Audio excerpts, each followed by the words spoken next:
Bible in a Year live chronological project, week 1, day 2, NLT version. Now Adam had sexual relations with his wife Eve, and she became pregnant.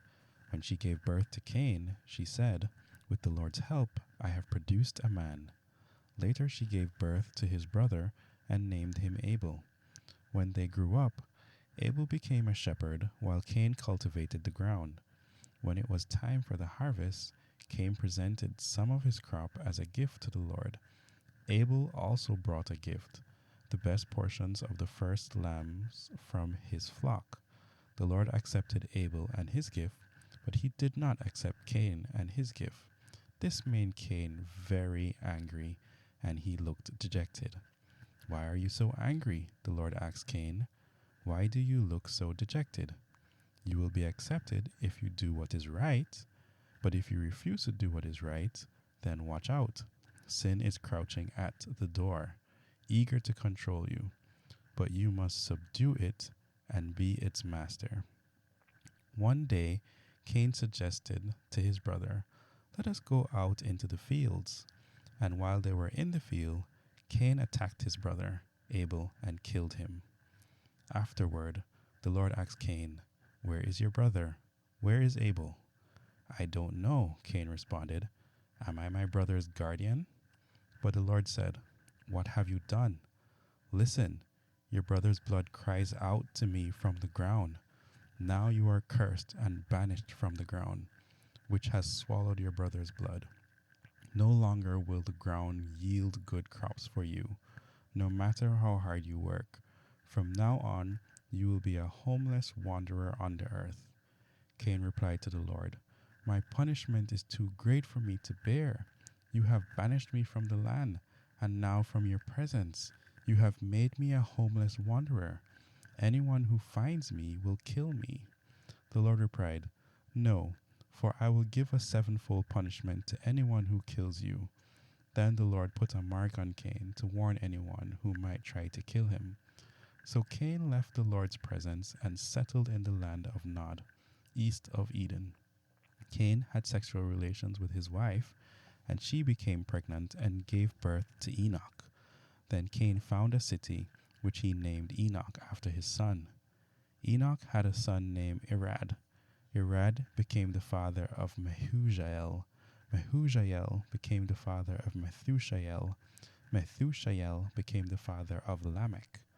Lamech married 2 women. The first was named Ada, and the second was Zillah. Ada gave birth to Jabal, who was the first of those who raise flock and live in tents. His brother's name was Jubal, the first of all who played the harp and flute.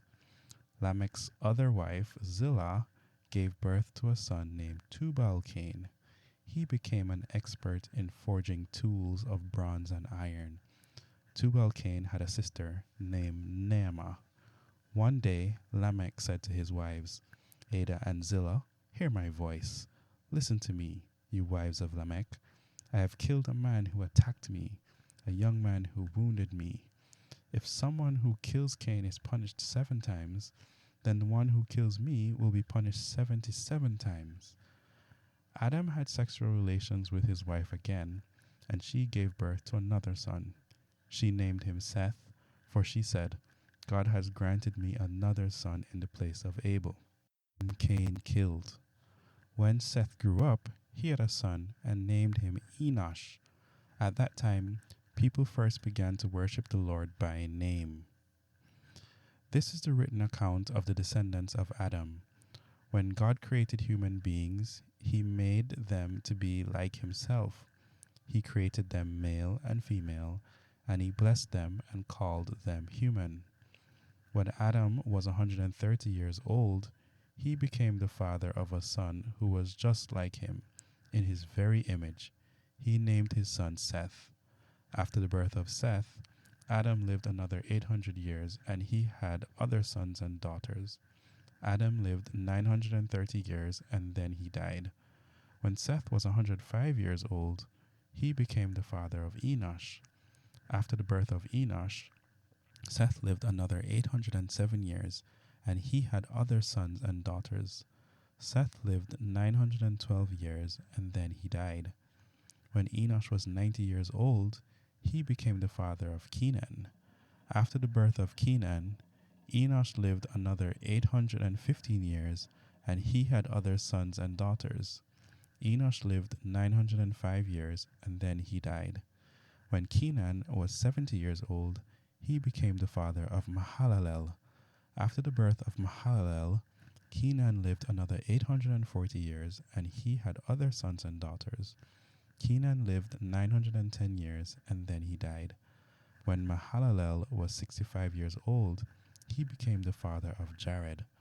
After the birth of Jared, Mahalalel lived another 830 years and he had other sons and daughters. Mahalalel lived 895 years and then he died. When Jared was 162 years old, he became the father of Enoch. After the birth of Enoch, Jared lived another 800 years and he had other sons and daughters. Jared lived 962 years and then he died. When Enoch was 65 years old, he became the father of Methuselah. After the birth of Methuselah, Enoch lived in close fellowship with God for another 300 years, and he had other sons and daughters. Enoch lived 365 years, walking in close fellowship with God. Then one day he disappeared because God took him. Then Methuselah was 187 years old. He became the father of Lamech.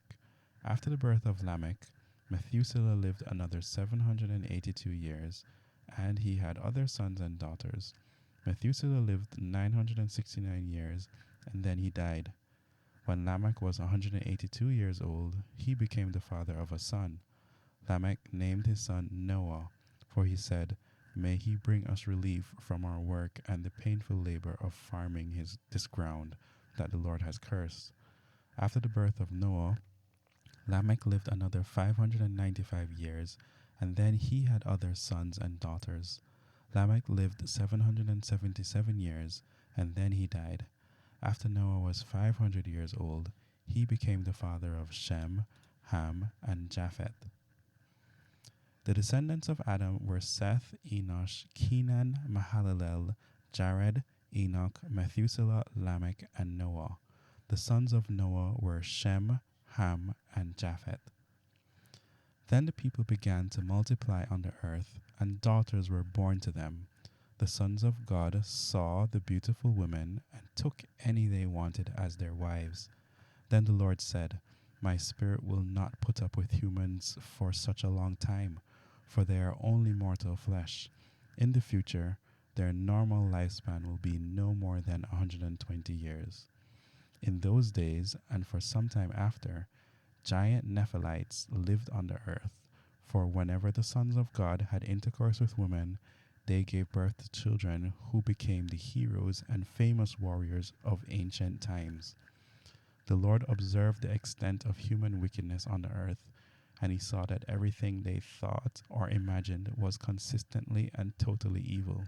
So the Lord was sorry that he had ever made them and put them on the earth. It broke his heart. And the Lord said, "I will wipe this human race I have created from the face of the earth. Yes, and I will destroy every living thing, all the people, the large animals, the small animals that scurry along the ground, and even the birds of the sky. I am sorry I ever made them." But Noah found favor with the Lord. This is the account of Noah and his family. Noah was a righteous man, the only blameless person living on the earth at the time, and he walked in close fellowship with God. Noah was the father of 3 sons, Shem, Ham, and Japheth. Now God saw that the earth had been corrupt and was filled with violence. God observed all this corruption in the world, for everyone on the earth was corrupt. So God said to Noah, "I have decided to destroy all living creatures, for they have filled the earth with violence. Yes, I will wipe them all out along with the earth. Build a large boat from cypress wood and waterproof it with tar, inside and out. Then construct decks and stalls throughout its interior. Make the boat 450 feet long, 75 feet wide and 45 feet high.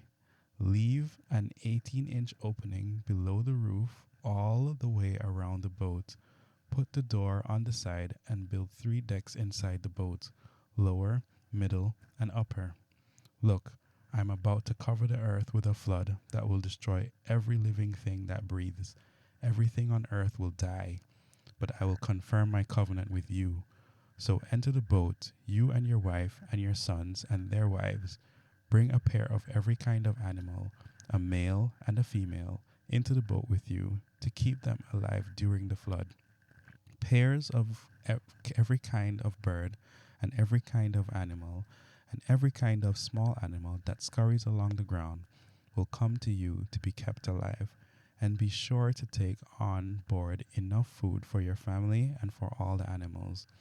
So Noah did everything exactly as God had commanded him.